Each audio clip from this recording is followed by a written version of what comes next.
So I am going to make an easy chicken and rice recipe today, and I just have my basic ingredients. I have my chicken breast, half a cup of rice because it's only me, some black pepper, kosher salt, chicken seasoning, and olive oil. I'm going to turn my stove on to medium heat, add my rice, add some olive oil, and add 2 cups of water.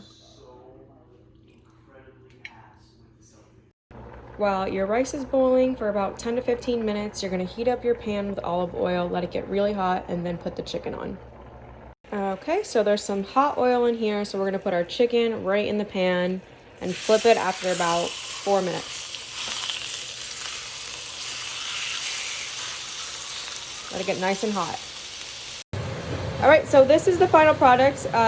Grilled chicken and rice. It's super simple to make. I turned the vent on because there's a lot of smoke coming up, but here's the finished product.